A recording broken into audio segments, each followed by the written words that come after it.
Just say got it. And Action. Not action. Mute yourself. Then I'll action. Welcome everybody to the Better Together podcast. My name is Corey. I am here with MJ and Cassidy, and special guest for a podcast special series, which we are going to call Coach's Corner. So our first coach, one of our most long-standing, not the longest standing, but close. You're like right there, Rachel, is Rachel Greb. So Rachel Greb, what's up? What's up? What up? What up? Cass, MJ, how are we? hi, Rachel. Hi, Corey. Hi, Cassidy. Good to see your faces. Hello, MJ. Likewise. Thanks. Cassidy, you have a very Bro, did somebody George give you a swirly? Did somebody George give you a Clooney, swirly? rugged, salt and pepper, frizzled hair. It's a good look on you, actually. Thank He you. lives in the like mountains smoking now. hot. Yeah, it's like mixed between GQ and Mad Scientist. Incredible. I like it. I'll take it. I'll take it all day long. Yeah. So this new format that we're doing, we're calling it Coach's Corner, because that's what we decided to call it. It'll kind of go two parts. Part number one is going to be kind of finding out about Rachel's story, how she became a part of the gym, what she's passionate about, all of those things.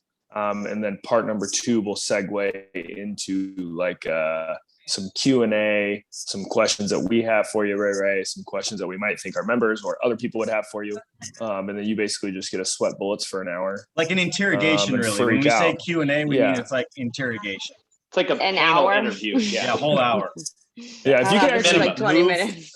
I can see like a lamp behind you. If you could move to that and then turn it on and slap it, so it swings. Yeah. Then if you Just could have start Ryan sweating. come downstairs and just hit you every once in a while, not hard, but just a quick one. Not hard. That's super hard. Okay, cool. Let's jump into it. MJ, fire off for a first question here, or what you want to know. Well, I wouldn't go with question if I was going to follow your framework. Uh-oh. I'll MJ say is frozen. questions at the end. Am I frozen? Oh, he's back. Now you're he's back. back. Oh, darn. God. Corey, by the way, remember the question and answers Hey, at the frozen end, again. not at the beginning. Is it really? It did. Now you're back. All right, I'm back. Guys, let's just don't move. Okay, screw this. We've done this Rachel, before. You No. think you Didn't guys tell would have me, this figured out by now? Well, Believe I me, think he would have it's all this figured MJ, out by by the way. now. it's always It's all MJ. okay. Listen, Let's. this is how we're going to start this thing. Yeah. The Okay. You're done. Q&A's All at right, the end. You're done. Q&A's at So the Rachel, go ahead and tell me how you originally started coaching at Fit Society, and how long you've been coaching there, and give us a little bio about yourself. Okay, a little about me. I'm from Wisconsin, so I came to Arizona to go to ASU for school for exercise and wellness.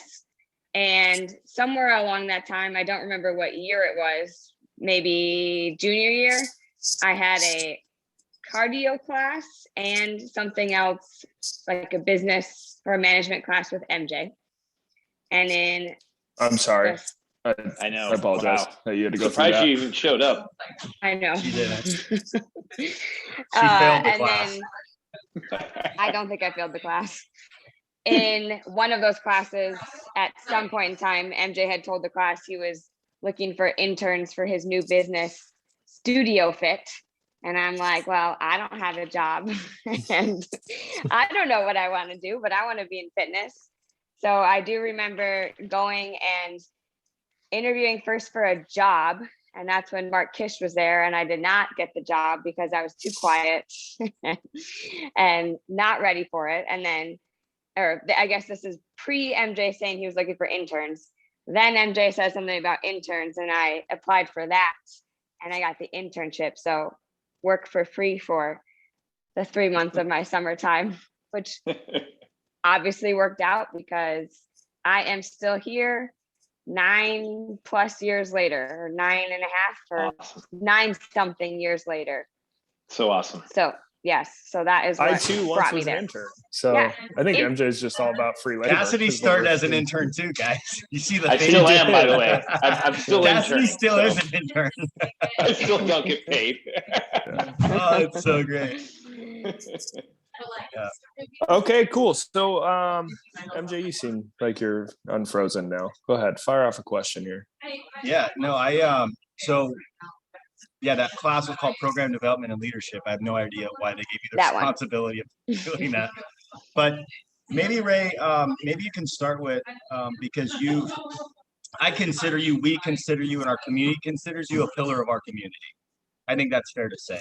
You've been around a long time. You've seen a lot of things. You've been part of that growth and evolution of our company, our organization, our mission from the very, very beginning, and an integral part of it along the way. Maybe you start by talking about just that experience. Like, what has your experience been like over the last 10 years as a coach?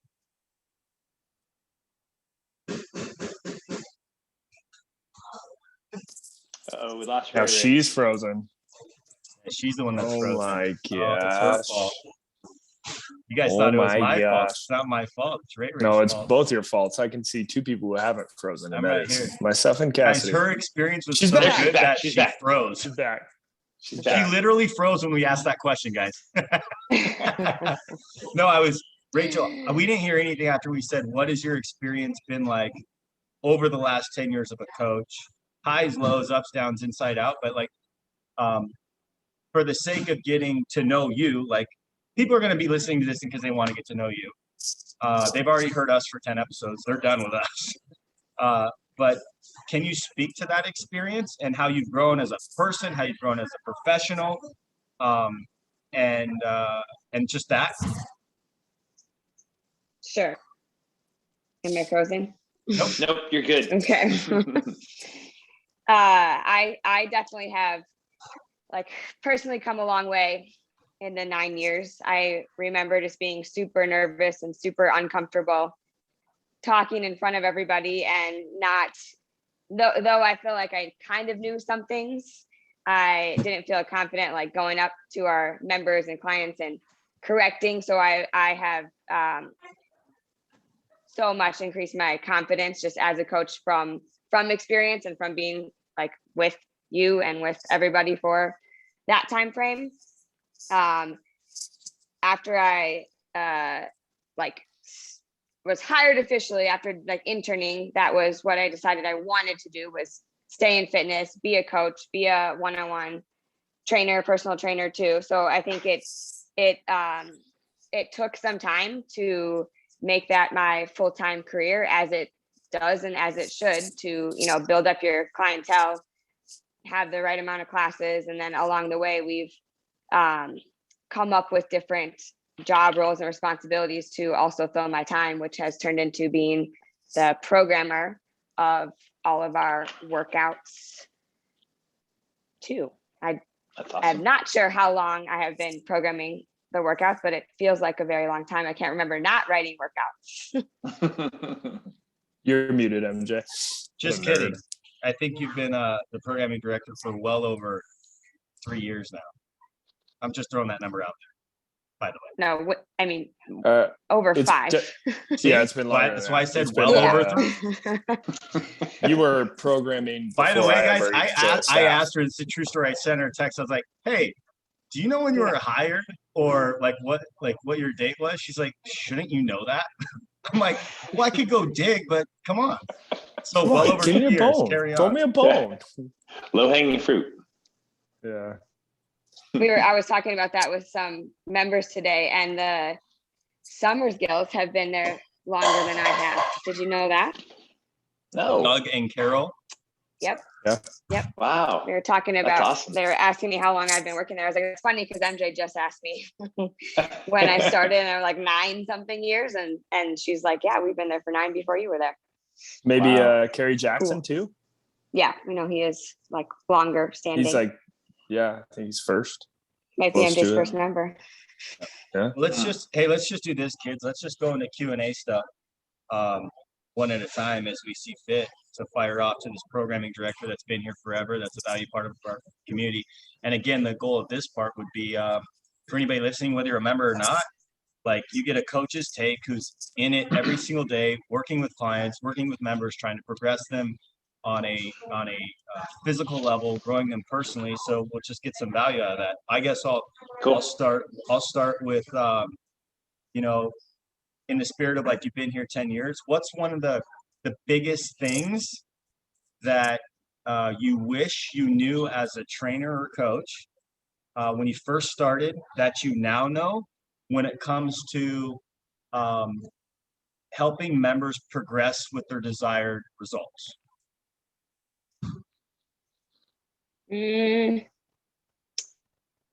I would say, like, just for me, knowing how to get them to the results, but that comes with time and experience and continuing your education and like growing as a one-on-one coach. And for me, I feel like my biggest ways that I grew were from watching and observing and following and assisting the other coaches we had at the time, and you as well, to gain the knowledge of how to help people best. And I think, like, now I know members, clients, people need different things to, based on XYZ, whatever their goals are. They all need different things from you as a coach. And I think that comes with experience. So I don't think that's, I guess I didn't know that that's what I didn't know at that time, but it comes with learning. Yeah, no, this if that answers your question. Yeah, no, you don't know what you don't know when you're in it. But now that you look back on it, you're basically like, hey, knowing what I know now, I probably would have taken a little more individualized approach, met people where they're at on different levels. And now the other thing too is, Rachel, you've grown tremendously with the tools you have in your toolbox now too, right? Like, you can help so many people in so many different areas. Where would you? Yeah, even my ways of assessing my clients have progressed and evolved along the years as I've, taken other certifications and courses and find what, like, I like best for assessing and helping, make progress with them. I'll do one more question, follow up to that, and then turn over to the boys. Is, with results being the main point or topic, what would you say is the number one determining factor in whether or not a member or client achieves their results or not? Because the reality is over years, we've coached people, we've trained people. Some have gotten excellent results, some haven't, some have gone the other way. What advice would you give to anybody listening to, if they came to you and they're like, how do I get results, Rachel? Like, whatever it is, whichever lane they choose, what do you tell them, knowing what you know now as a coach for 10 years? I would say one is, like, having a clearly defined goal. And what is your goal? What are you trying to get results from? And make it super specific. I think that's where a lot of our members or even clients, go wrong or aren't quite there yet, as they're not clearly defined. What am I trying to do? What do I want to do? And then why? Right. And then from there, you make the plan of, like, okay, how do I help you? But I need to know what and why over anything else. That sounds very, very VOPA-y. Right? Like, what are your objectives? Why is it important to you? And then let's develop a process. So my takeaway is you should probably have a system in both. It sounds good. Boys, what do you got for this? Tell me what a VOPA is without saying you have a VOPA. The question I have is, so you've been, obviously one of the longest tenured coaches there. You've developed and grown, and I think I've been there, I think, about the same amount of time that you have, and just seeing your growth, and it's really awesome to see. But being there that long, what keeps you there? For what keeps me there is 100% like the relationships I have with our members. That's awesome. Hands down.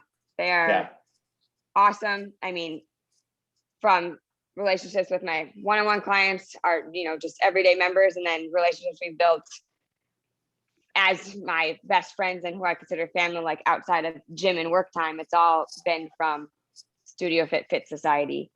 Right. That's why I'm still here. Yeah. And I mean, obviously you have family. So tell us how you met your husband. I met Ryan at Studio Fit, so at the gym. I was looking Pulled him around off to the see, floor. She pulled him off the floor. You dirty, dirty rat. looking to see who was my age and single. And I had asked a former coach of ours to go find out if Ryan was single, and if he was, to ask me out if he was interested. So awesome. Straight out of a Tell George him Strait song. To tell Check yes or me no. to go on a date. Yeah. That's Exactly. Rachel's style. I love it. Exactly. It's Do you have him write me a note, please? Yes, I am bossy. And so she did, and he's like, yeah, and okay, yeah. And one day I remember walking to the stereo because I was going to start my class, and Ryan was leaving his class, and it was a very awkward interaction where he's like, hey, what are you doing on Friday? I was like, nothing. And he's like, do you want to go out? I was like, okay. And then I walked to the stereo and coached my class.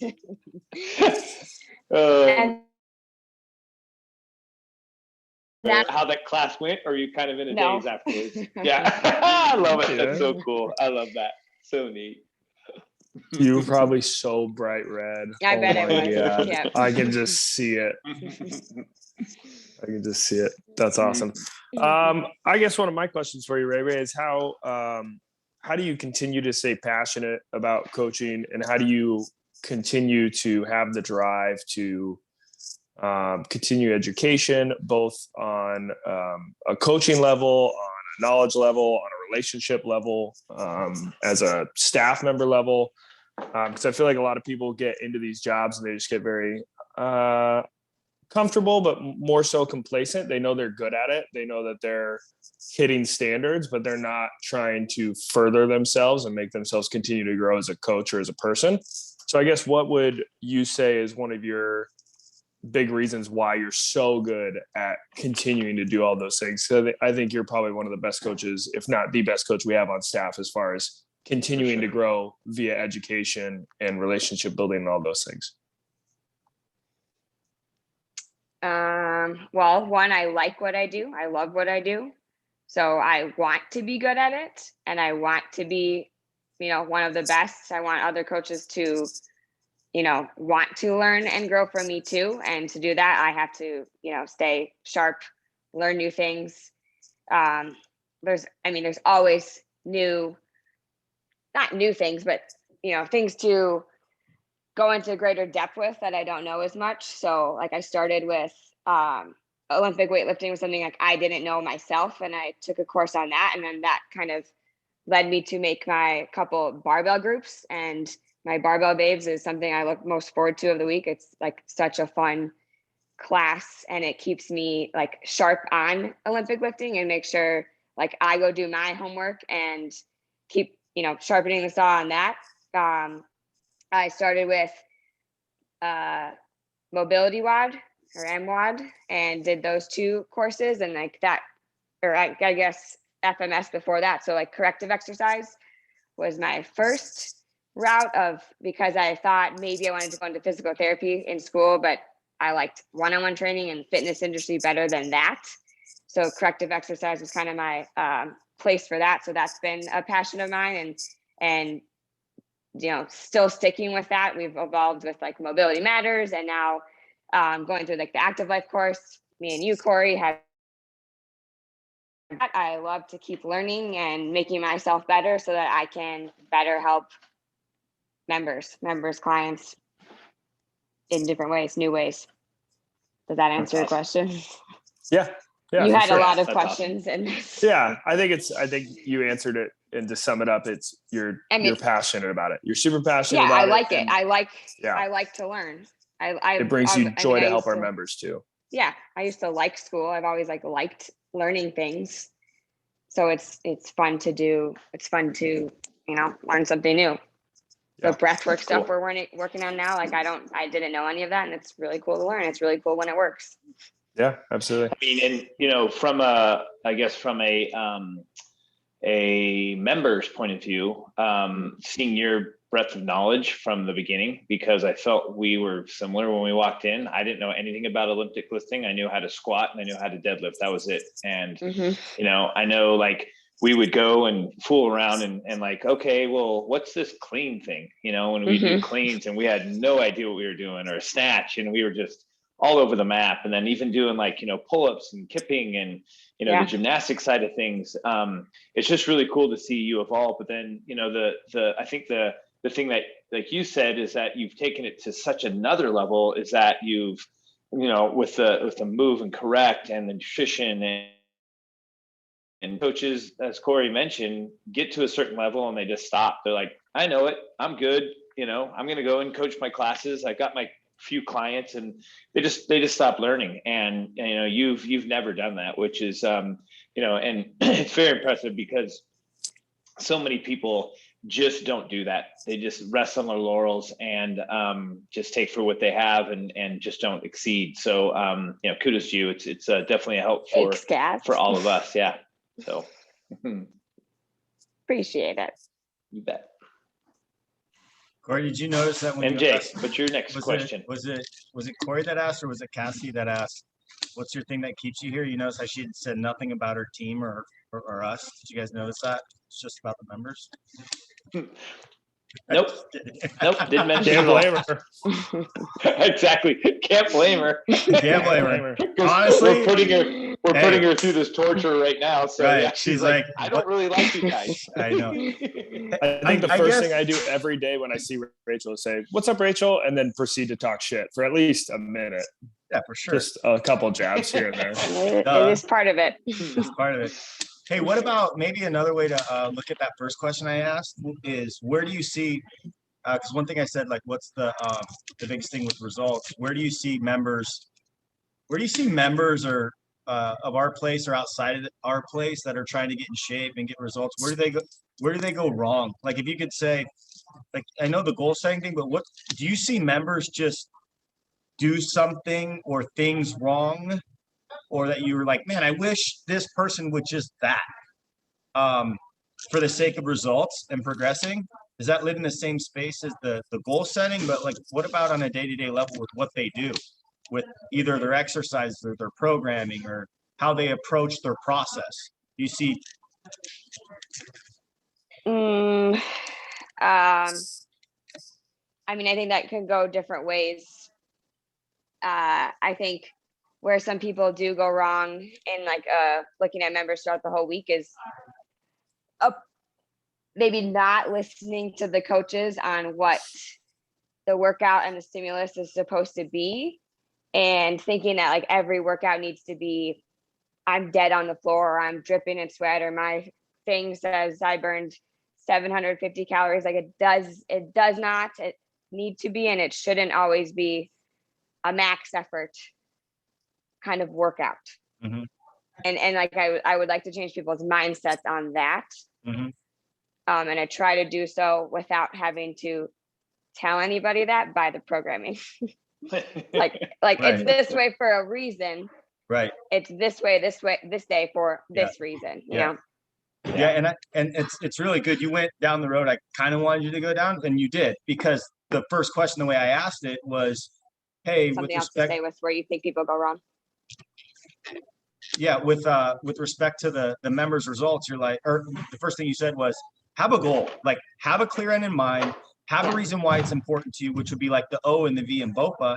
But then with process, just like you, I see, Corey sees, we see as coaches all the time, people in their process, like just chopping the wrong tree. You know what I mean? Like, to your point, similarly to, do you have a clear end in mind with why you come to the gym? How about this? When you come to the gym and the workout itself, are you intentional? Like, do you know why you're doing that? Do you know where that fits in your process? Yeah. Are you looking at nutrition? Yeah, part of that process. Exactly. I was gonna say, part of that process is they're not, or what they might not be doing, if you're talking about like our 5 components, is the nutrition aspect, and thinking that exercise, or we're going to outwork our diet. And no, it's just your I think programming. Everybody knows that that's not the case. Yeah. Yeah.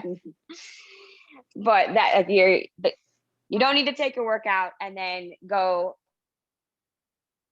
You're going to go out later on and have, 5 glasses of wine at night and then come back tomorrow and be like, well, I'm not seeing XYZ. So nutrition is part of your process. Let the workouts be for that, like for resistance, your cardio health, maintaining lean muscle mass, putting on lean muscle mass, being smart, safe, work on your joint health, stability, all of that stuff. It's not just about killing yourself to make up for what you're putting in your mouth. Which, by the way, is a losing game. If you're listening to this, it's a losing game. It'll take you an hour to burn 300 calories of cardio, and it's going to take you about 45 seconds to eat that. And we know how that movie ends. Yeah, not well. Yeah. Not well. So much so that we see, it's real, like for most people when it comes to body composition change, the biggest thing I see people doing wrong, and we all see, is like you're putting so much emphasis on just the workout, and you're not really, you don't have a plan, you don't have a process, you don't have everything you need. So Corey, you're looking at me funny. Did I freeze again? You did for a second, but that's okay. We got the gist of it. All right. Rachel, tell me this. I think your programming for the gym is not only unique and consistently changing and engaging, but there's still overall themes to it that allow people to progress. How do you stay creative around the programming? And how do you deliver that to our members to make sure that it's not only engaging, but still helpful for them along their journey? Like, what's your thought process in that? Thought process in programming? Yeah. Mm-hmm. I guess our background on what we do is I personally program like for a week at a time, but we have our gym overview, like macro level of a year of certain events and workouts and competitions, whatnot, that we work towards as a community. But then from there, like I look at a whole month at a time and say, okay, we need to push, pull, squat, hinge. We're going to hit core. We're going to do some functional bodybuilding style workouts once or twice throughout the week. Then you're going to have your higher intense sprint efforts, your metcons. You're going to have your like grind style workouts that are longer, and there should be a mixture of any one of those through a week. And that's kind of on my point from before, like, a lot of our members do work out a majority of the week. So they are getting that variety of workouts. That's why not every workout needs to be that all out effort, felt like you're dying. You should sometimes, and most of the times, leave the gym feeling like, if I had to do more, I could do a little bit more. Like that's how your body should feel. Yeah. So programming, like I take things from other places or ideas from, other people and places in the industry that I like and respect a lot. And then I mix it with just the experience of being with our gym for 9+ years and kind of knowing our members and our feel and what I think for our community, keeping members like healthy and safe, or in my opinion, healthy and safe. That's awesome. Yeah, no, that's perfect. I think I kind of wanted you to dive into that because I think a lot of the times, especially in our industry, in the micro gym or our style of fitness industry, people a lot of times relate the workout, which like some coach just finding something on the internet and then slapping it on a board. And I don't think that our members, some of them do, but I don't think they understand how much time and effort you put into it from a perspective of their general health, keeping them progressing, but even the smaller details of like making sure a workout flows. So when they come to class, not everybody's loaded up on one side and they're running out of equipment. Like everything flows well, they're safe, they're healthy, and they're progressing. So I think that summed it up very well. And that goes, I totally lost my train of thought, but way to go, Cassidy. On your second question too, you said, how do we like deliver that to the members? Like I try to give my insight, what I'm seeing and feeling in my brain when I am programming that. We have our coaches notes. So I deliver that to the coaches so that they can then deliver that to the members. And that's how like we should all be on the same page, and how we are on the same page with, okay, you're doing this workout for these reasons. Yeah. 3, 2, 1, go. So we're all like coaching on the same page, and the workouts of the day are, same throughout the And day. I like it because you also take, suggestions and construction, constructive criticism. If, it is like, like, hey, that was, wow, it'd be really cool if we did one more round, or, well, it took too long to get from transition from one to the other, and you're not so stuck in your ways where you're just like, well, it's too bad for you. I mean, sometimes you do that, but not very often. But you know what I mean? Where you'll be like, okay, cool. Yeah, I agree with you. That should have been, a lighter load, or, or a heavier load, or maybe the run should have been shorter, or whatever it is. And so it's always evolving, and it's getting better and better. So that's, and again, another kudos to you that you do that. Because on this Thanks. topic, because 3 of the 4 listeners we have are members, slight jab at us. But Who's the our other one? My members- mom, my my mom, Corey's mom, I and was like, I don't think my mom's listening. No, mom's not Yeah, listening. my mom's not at all. But I think it guarantee should be noted. It should be noted that there's a difference in programming between randomness, like being a random programming, just throwing shit out there, versus being varied. And like Corey said, in Rachel's efforts, it's very intentional, right? There's 3 different types of modalities, right? We program monostructural, which is all of our metabolic conditioning and our cardio. Then you have your weightlifting, which is powerlifting, Olympic lifting, strength training, all that resistance stuff. And last but not least, you have your gymnastics or body weight stuff. And we're taking those types of modalities and we're varying them throughout a day on purpose, for a reason. Now, when you're programming at a GPP level for group, you can't do periodization type training or programming, but what you can do is you can be very methodical in knowing that, most members of our gym come in 3 to 4 days a week. And if you come in 3 to 4 days a week or most days of the week, you're going to hit all the energy systems you need to hit. You're going to hit all the movement patterns you need to hit. You're going to hit anaerobic and aerobic. You're going to do all those things. And guys, by the way, we don't program just to do workouts that you like. Right? Like, we all like doing workouts that we like to do. I prefer picking heavy-ish shit and picking up and putting it down. And some people like going 1,000,000 miles an hour. And I'll walk in sometimes, I'll be like, fuck, this is a 1,000,000 miles an hour workout with running. Like, I'm not built to run. I'm angry at the Cassidy says, God, are you angry at the earth? Like, what is wrong with you? I'm like, I'm just not built to run, man. But I do it and I'm thankful for it. And that's one of the things I love about our programming is it gives me what I need, not what I want. But I still get enough of what I want to enjoy that, right? And so for sure. that is a big undertaking. And you and I, Rachel, have spent I don't know how many hours over the years of landing. Refining it. Yeah, refining it. And I guess I'll just echo the good job or attaboy on that, because I really do believe we have a very good, well-rounded program. Although programming is just a piece of the pie, it's that piece that we have, I think you do an excellent job with, and our community's, fortunate to have you leading that. Yeah, I agree. Thank you. And there's a lot that goes into it. And I really like, for that being a good chunk of my job or what I do throughout a week, like I enjoy that. Yeah. It's fun.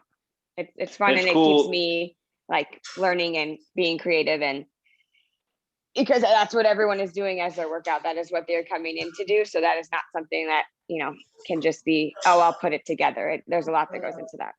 Right.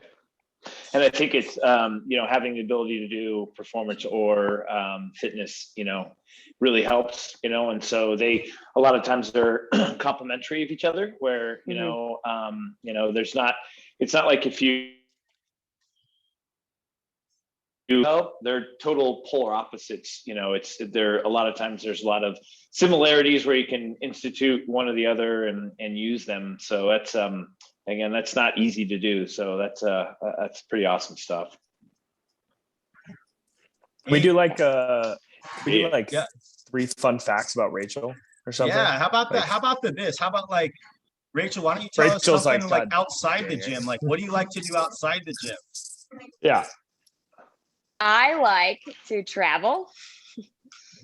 If I don't have some kind of travel planned out for the next month, I get a little nervous or sad.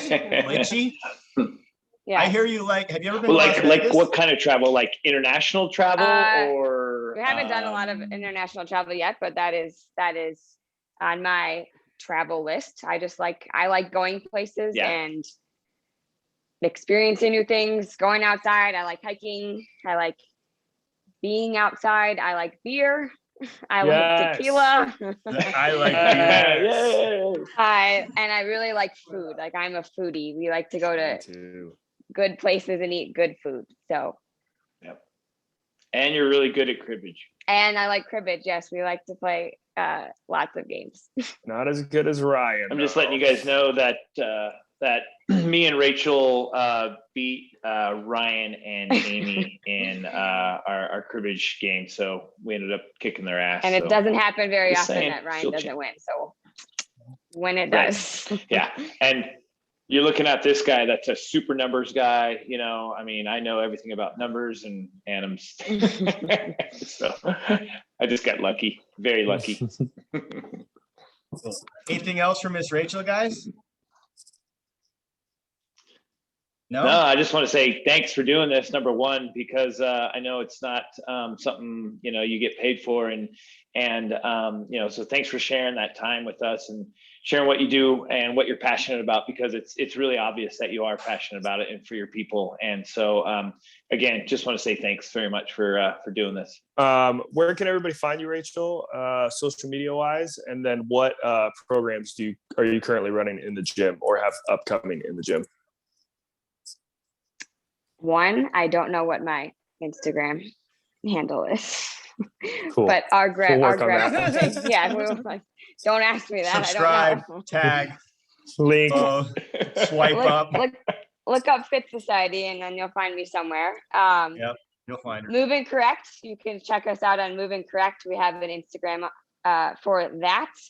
We sure do. Reach out to me to do an assessment. I think that, or like side note, me and Corey, we should have a separate topic on Moving Correct in itself at some point on this podcast. Yeah, second that motion. Yep. So Moving Correct and at the gym for Barbells Club. That is what I am open for. You can reach out to me for those things.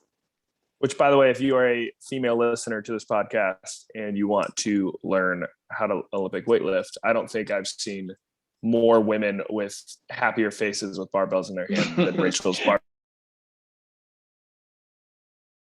Every time I come in, it's like brunch happy hour without the mimosas. Swap that out for barbells. They're like, dude, no, they do mimosas too. That's the thing. It's not like yeah, that doesn't exist.